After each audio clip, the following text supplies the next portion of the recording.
माझी लज्जा आहे, समाज काय म्हणेल, एखादी नवीन मुलगी असली, लग्न नसली तर परत आपलीच भावंडं किंवा आपलीच भगिनी आपल्यावरच शिंतोडे उठवतील.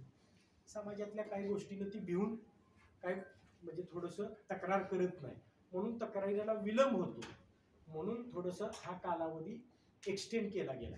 आता ही तक्रार दिल्यानंतर काय केलं जातं, तर तक्रार दिल्यानंतर ज्याच्या विरोधात तक्रार आहे, आपल्याबरोबरचा एखादा सहकारी अधिकारी कामगार असू दे कोण, तर त्याला 7 दिवसाच्या आत त्या तक्रारीची रिटर्नमध्ये तक्रार द्यायची आहे. त्याची एक कॉपी त्या ज्याच्या विरोधात तक्रार आहे त्याला द्यायची.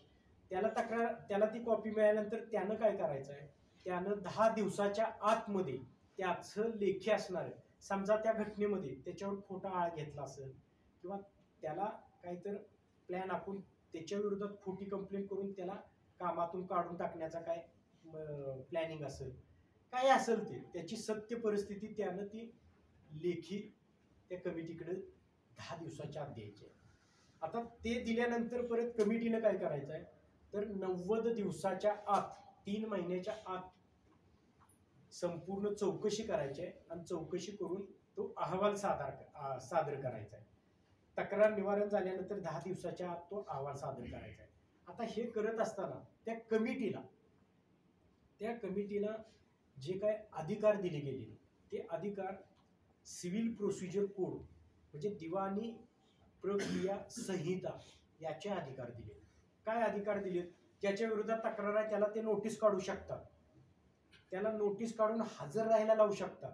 त्याला नोटीस काढल्यानंतर त्याच्याकडे काही डॉक्युमेंट असली आणि ते डॉक्युमेंट या तक्रारीच्या दृष्टीनं महत्त्वाची असली तर ते डॉक्युमेंट ते कॉल करू शकतात. ते कॉल केल्यानंतर त्याला परत शपथेवर एखादा ॲफिडेव्हिट त्यांना घेण्याचे अधिकार आहे. एवढे त्यांना सगळे अधिकार म्हणजे सिव्हिल प्रोसिजर कोडमध्ये जे न्यायाधीश साहेबांना असतात ते त्यांना अधिकार दिलेले. आणि हे संपूर्ण चौकशी अंती त्यांच्या लक्षात आलं की बाबा चौकशी संपूर्ण झाली आहे, तर चौकशी झाल्यानंतर तो 10 दिवसाच्या आत तो रिपोर्ट द्यायचा आहे. रिपोर्ट दिल्यानंतर रिपोर्ट कुणाला देणार, तर ह्या कंपनीच्या मेन मॅनेजर असू दे किंवा मालका.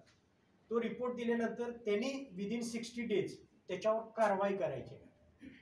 आणि जर समजा तो रिपोर्ट दोघांनाही मान्य नाही, कुणाला ज्याच्या विरोधात तक्रार आहे त्याला आणि ज्यानं तक्रार केली त्यांना पण मान्य नाही, तर they can move in court. 90 दिवसाच्या ते कोर्टात जाऊ शकतं. हे त्याचं झालं टेक्निकल, हा लॉ झाला. आता सगळ्यात महत्त्वाची काय की रिपोर्ट जो असतो त्याला शिफारस म्हणतो. ती इंटरनल कंप्लेंट कमिटी काय शिफारस करू शकते, तर पहिल्यांदा जर गुन्हा गंभीर असेल तर त्या व्यक्तीला कामावरून काढून टाकावं, डायरेक्ट शिफारस करू शकते. त्यानंतर थोडासा गुन्हा हे असला तर त्याची इन्क्रिमेंट रोखावी, प्रमोशन रोखावं त्याचं. त्यानंतर त्याला मॉनिटरी म्हणजे आर्थिक त्याला दंड करावा. अशा पद्धतीनं त्याच्यामध्ये किंवा त्याची बदली करावी, अशा पद्धतीनं ती कमिटी शिफारस करते. आता ह्या शिफारशी झाल्या, सगळ्या झाल्या हे, पण त्यामध्ये एखादा गुन्हा एकदम गंभीर आहे, 354 सारखा गुन्हा आहे, that is triable by JMFC code. तर अशा वेळेला त्या महिला पण कुठेही ती तडजोड करत नाहीये आणि मला या बाबतीत न्यायच हवाय, मग ह्या कंपनीच्या हातात राहत नाही शिक्षा देणं किंवा काय किंवा त्या गुन्ह्याची गंभीरता. मग कंपनीनं काय करायचं, त्या महिलेला मदत करायची आणि FIR लॉन्च करायचा. आणि FIR लॉन्च केल्यानंतर मग पुढील जे काही कलम लावले, 354 असेल व्हॉटेवर मे बी, तर ते कलम मग संबंधित पोलीस अधिकारी लावतील.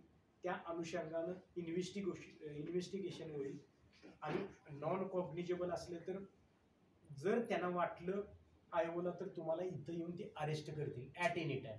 ती त्यांना पॉवर आली, एकदम वाईड पॉवर आहे. ते पोलीस मग तुम्हाला उचलणार त्या आरोपीला, आणि उचलल्यानंतर परत ती 60 डेज 90 डेज एखाद्या म्हणजे साधारणपणे 10 वर्षाच्या आतल्या शिक्षा ज्या असतात त्या शिक्षामधील संपूर्ण तपास हा कायदा म्हणतो 60 दिवसाच्या आत पूर्ण करावा आणि